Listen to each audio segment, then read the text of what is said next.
This You know, I call was is speaking being with a friend of recorded. mine today, and I was talking about Solera, and I said, the most amazing thing is that this product, for a lot of practitioners, is like an answer to prayer. And the reason that I said that, and I don't know that I've ever spoken about this on any of our calls to date, the reason I said that is that there's all kinds of herbal formulas and adaptogenic formulas out there in the marketplace, but most of them target just one area. So let's say you've got a person that's got a lot of stress in their life, and some of the things that are happening to them is that their cardiovascular system isn't working right, and they've got some difficulties controlling weight and diet, and they're not sleeping, and they're having bone density issues. You got to kind of get the picture because it's a little bit like the domino effect. Once you get stressed out in one area, then that's going to cascade to another area and then another area. And by the time they finally go and get help from their practitioner, most of us are looking at putting them on 6, 7, 8 different compounds in order to help rebalance the body systems to get that stress mechanism down from several different systems of the body. This is the only formula that I'm aware of that exists out there in the marketplace today that deals with all the biochemical pathways for stress. And even though, Rob, you and I haven't spoken about this, you do know that our fearless leader, Mark Premer, a short time ago sent me a new accepted manuscript, which means it's accepted for publication, a study on the molecular mechanism of adaptogenic effects of herbal extracts on isolated brain cells. Now, this is a heavy duty publication, and next week I want to talk about it. And there's a whole bunch of things that's very exciting about this particular publication. But if you were to go and pick up a PDR, physician's desk reference on medicines, and you would look up a particular compound, and it would say, well, the mechanism of action isn't really known, but it's thought to do yada, yada, yada. This actually gives us the mechanism of action in the biochemistry of the human brain for a number of the herbs that are in Solera. And it's meaty reading. And of course, a lot of people like to read novels when they go to bed. This is the kind of stuff I cut my teeth on. I love every minute of it. And so I've been studying it for a while, and I'm kind of anxious to share that in one of our calls because I think it is really wonderful to finally be in a time where we can sit down and say, look, there is this thing called God's pharmacy, and it grows out there in nature, and it's always been growing out there in nature. It was here during the dinosaur age. It was here, whatever age you want to talk about, herbs were always provided, and animals and people learned over time what to use to help maintain themselves, to help correct themselves. But lots of times the mechanism of action isn't always known. We sometimes know that there's vitamins or there's flavonoids or there's antioxidants. We know some of the components, but proving the mechanism of action, especially in brain chemistry, is pretty amazing for any compound, be that natural or pharmaceutical. I'm amped up about it. You guys couldn't tell, could you? Tonight we're going to talk about an old favorite, Crataegus oxyacantha, which is more commonly known as hawthorn. And hawthorn is, one of those really interesting, it comes in sort of a shrub form, and it comes in a great big tree form. And it's got a lot of other names, May blossom, May apple. It's known as English hawthorn, white thorn, May bush. It has many names, and it's very interesting when you study the ancient history of some of these herbs. This plant, one time was considered sacred. Sacred beyond almost all other plants, because this is where the crown of thorns came from when Jesus did his march up the hill carrying the cross. It's a very interesting plant and a very interesting wood, and in fact, per ounce or per pound, it produces the greatest amount of heat of any wood known to mankind. It even exceeds the mighty oak. And because of that, over time, the charcoal was used to do a lot of industrial applications because it would literally melt metals and do other things that other plants, source woods couldn't do without the addition of other chemicals. Now, it's pretty well known.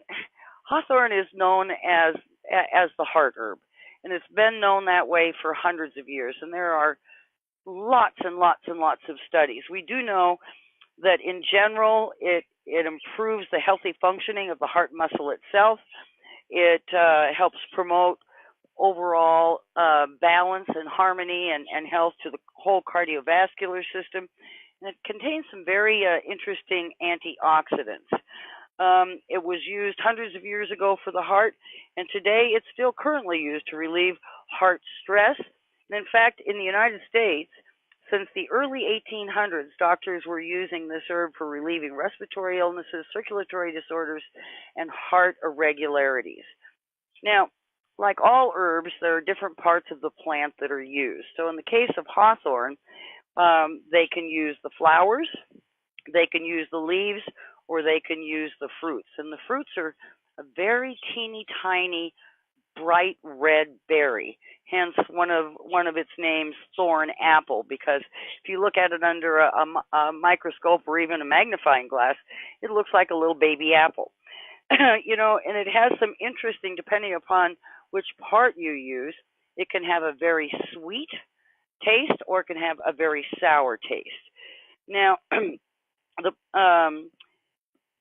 the most unusual or the most usual application of this herb has been always in extracted form, and there are two components of this herb in the extracted form that science looks for to verify the standardization. What does that mean?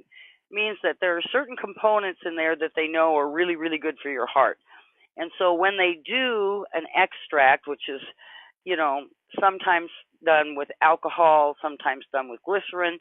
In the case of hawthorn, you can't make an extract with alcohol very well at all. It has to be done with water, which is even better in my opinion.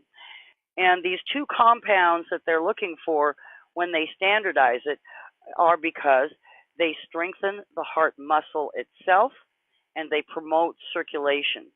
And in fact, if you looked up in any of the current herbal books or online, you would clearly find that any kind of weakened circulatory system problem, especially if you had restricted circulation to the peripheral areas, the hands, the feet, the lower leg, the lower arm, and sometimes even the brain, this would be the king herb to use. When it's combined with things like ginkgo biloba, it has been shown to be very beneficial in increasing cerebral circulation, i.e. your brain, and also because it increases circulation in the blood vessels in the brain, it's also coupled with ginkgo again, been shown to improve short-term memory and some of the symptoms and signs of dementia.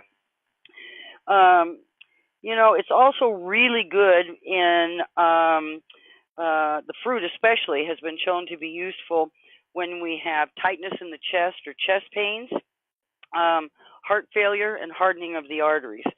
We're not talking out of school here. It's really important to understand that there are numerous studies that verify all the things that I'm telling you about. Now, that said, if you're going to go out and try to work with some of these components, if you're on prescription medications, make sure that you're not playing doctor, that you work with a healthcare professional, because, medications and herbs can be counterindicated usually because they can make medicine work not quite as good or too good.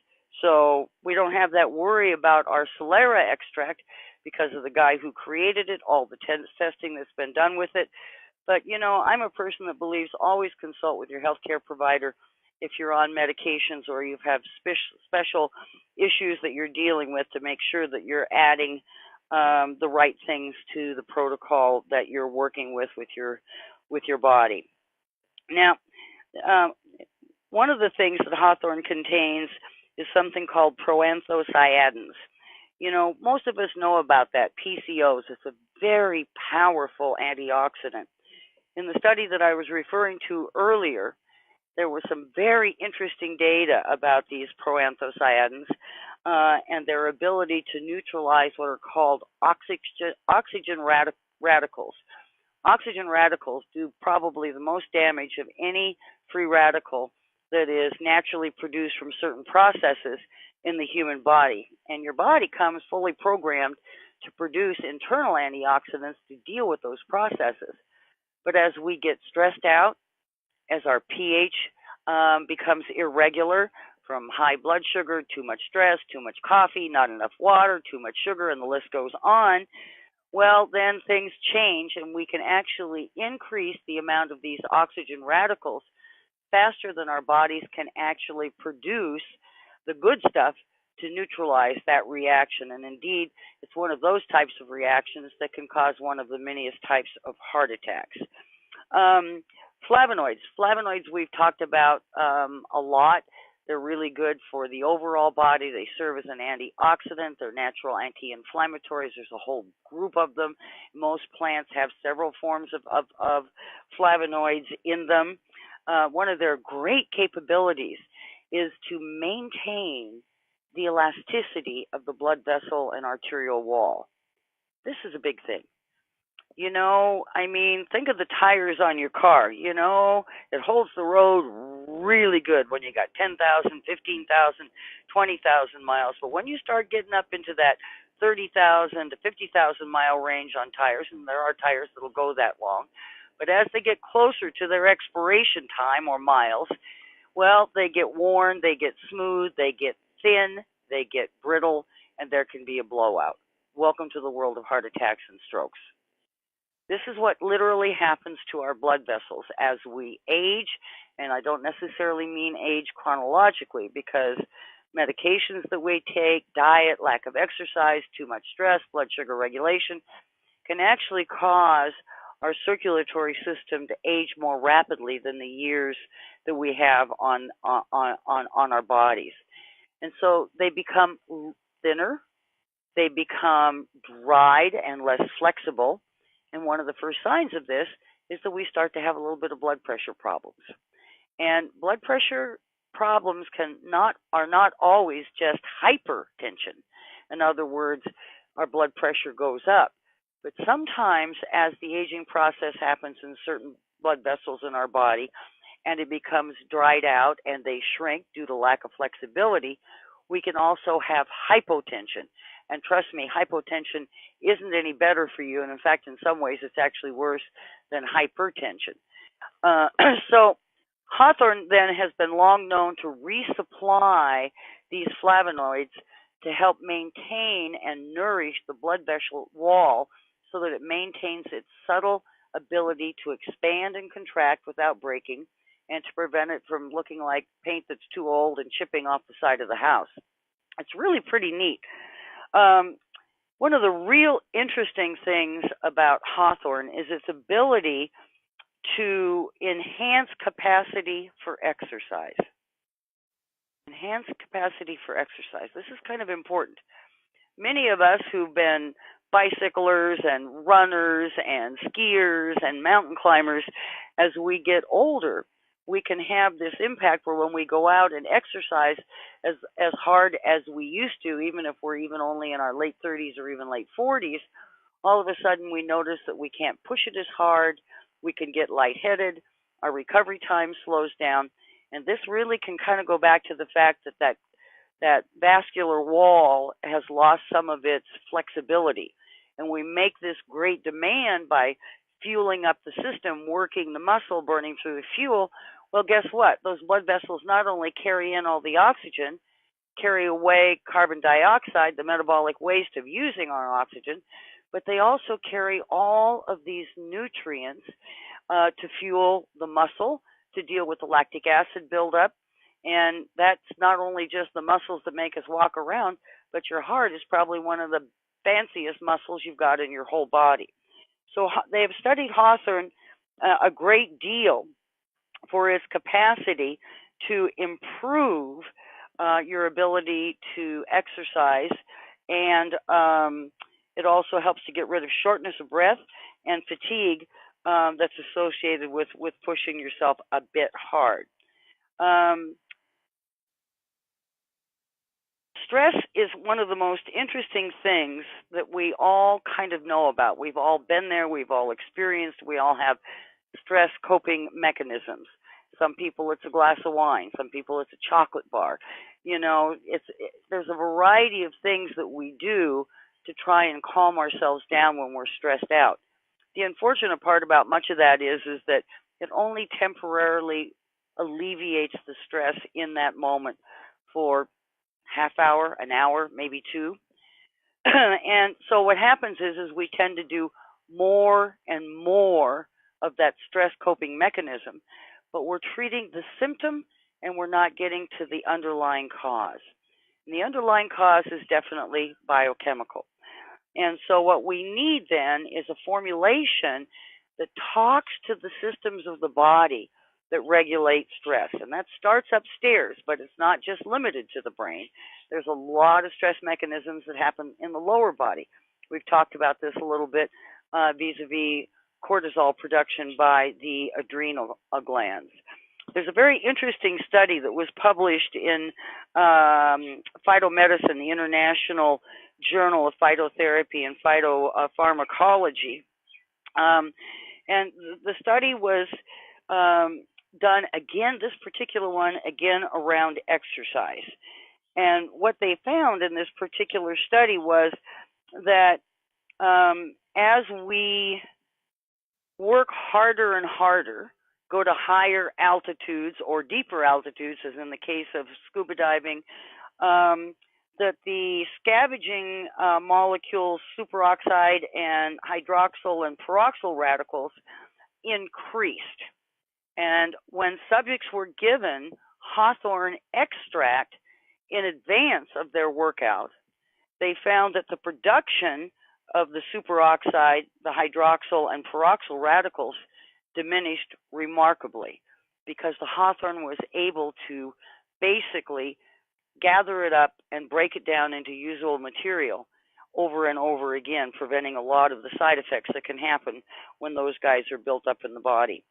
As we mentioned before, the respiratory issues that many people deal with, allergies are becoming so much more common today than they were 20 years ago, 30 years ago, 50 years ago. Some of that is, the pollution in the environment. I mean, we all know it. It's a world population now. It's hard to imagine when you live in United States of America or Western Europe, where we have good water, good sewer systems, good garbage systems, and collection systems, that there is a huge amount of this world that's still burning their garbage. I'm talking about plastic. I'm talking about tires. I'm talking about human feces. I'm talking about fabrics. I mean, there's a huge part of the world today that burns all of their trash. Now, when we were in general a small population across the board in every country, it really didn't amount to much, even though it was going on, and perhaps even more then than now. But because there weren't as many people and it hadn't been going on for so long, it really hadn't demonstrated a cumulative effect in the environment. We're now learning that these very toxins that come from that and other things, boats and planes and trains and cars and insecticides and pesticides, herbicides, colorants, artificial flavor, the list goes on. We're now realizing that in the natural environment, these kinds of toxins accumulate in the plants, and the plants begin to not only produce more pollens, but the pollens they're producing are contaminated with these toxins. And that's why so many people who've fought allergies all their life are having a rougher time, and why people who are not naturally prone to having allergies are beginning to experience allergies. So one of the things that can really help is hawthorn. And I really expect that once this product is out there and we start hearing from all of you the benefits, we're going to see, because of the hawthorn component, that we are seeing people get benefit and have less reactivity to so many of the allergens in our environment. One of the interesting compounds of hawthorn is a flavonoid called quercetin.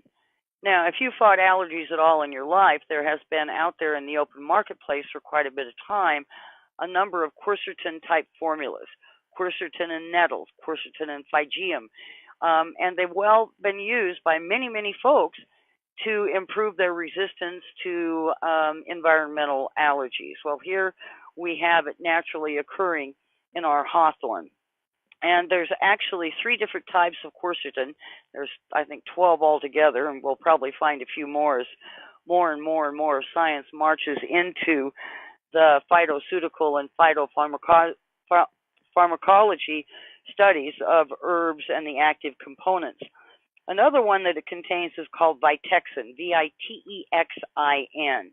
Vitexin is extremely important for the cardiovascular heart strength. Now, one of the things that it actually does, and there's kind of a little bit of a conversion that goes on here, the Vitexin can actually increase in the heart muscle itself ATP, which is 90% of your body's energy source of 90% of your cells. That's what the mitochondria do, is they produce this compound, and it's that compound that gives us energy. And over time, as we get older, we produce less and less of this. And some scientists actually believe that it is the reduced production of ATP that starts the downhill slide in aging. We forget that in that first 20 minutes of sleep every night to 2 hours, that this is when the lion's share of all of the healing and regeneration occur in the animal body. And you know what? It's like any other budget. You get up and, you say to your body, I got to get to work. The kids got to go to the football game tonight, PTA, blah, blah, blah. You're running around, and whether you know it or not, you're saying to your brain, okay, listen, from today's energy budget, these are the things we have to get done. Well, by the end of the day, the budget's almost exhausted. And we go to bed at night, and the resources that we need for that regeneration just aren't there. And that begins to show its effect in the formation of wrinkles, the change of the texture of your skin, hair color, hair texture, short-term memory, visual disturbances. All of these things are supposedly the beginning of the aging process. Well, there's an awful lot of belief out there that if we can improve circulation, improve heart strength, help the body be better balanced against allergens that are floating around in the air and therefore in the water and therefore in the food, therefore in our bodies, if we can protect ourselves a bit better from that, it is truly believed that there isn't any reason today why people couldn't live and maintain super healthy function well into their hundreds. Think about that. I mean, I don't mind being here when I'm 150 as long as I can still go out and work in my garden, my greenhouse, and take care of myself in my own home and do my work. Well, what we're learning now about hawthorn is, because of the Vitexin, that there is a possibility of yet another avenue of improving the body's cellular energy. This is pretty doggone significant. In addition to that, there's some other compounds that are well known. Triamine is one of them. Phenylethylamine is another one. That's a secondary step from the amino acid phenylalanine, which is an energy up, but too much of that can cause problems. Phenylalanine, that is. Phenylethylamine, not. These compounds are being aggressively studied today, and they're being studied in angina. They're being studied in the aging population for circulation of the brain and memory. They're being studied in congestive heart. They're being studied in high blood pressure and low blood pressure. And the clinical findings of some of these studies are nothing short of amazing. And many of these studies are double-blind placebo studies involving 400, 800, 1,000 people over a period of 1 to 3 years. So the data is pretty strong. It's pretty strong. The more I look in on the anti-aging data, and this is going to be 71 next month, so this anti-aging data is really important to me. And anti-aging is another thing that hawthorn is being studied for, especially in age-related cardiovascular diseases.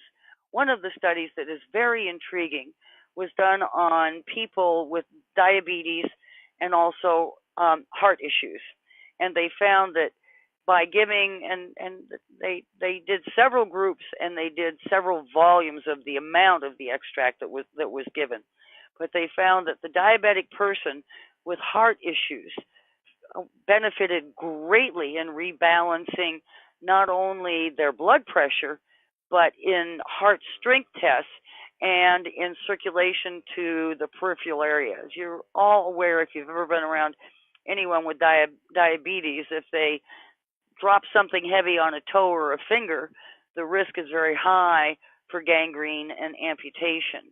And so with so many people now worldwide being predicted to have to fight type 2 diabetes and how much it's costing nations to be able to do this, and the expense is just ginormous. So many zeros that it's hard to compute in my brain pan. That these types of studies are becoming stronger and better, and there's more and more data coming out all of the time.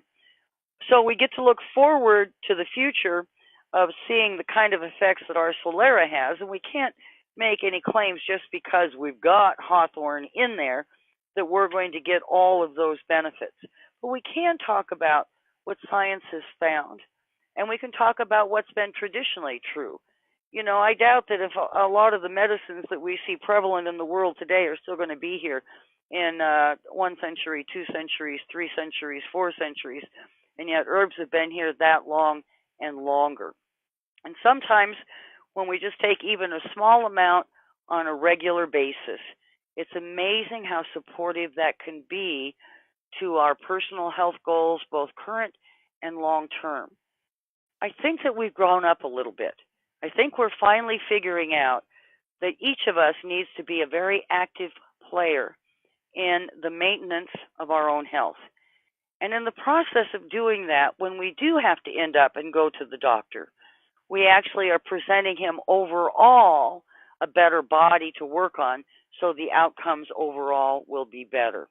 I really love this plant. I've taken Hawthorne for years. You know, Rob, I started adding up all of the things that I can either reduce or eliminate that I currently take to support my health. And Solera is already going to be paid for just in what I don't have to take anymore. And that's always a great realization. I'll hand it back to you, buddy. Thanks so much for letting me talk tonight. Thank you so much, Rena. That's some powerful information there for heart health, energy, anti-aging. Wow, is all I can say.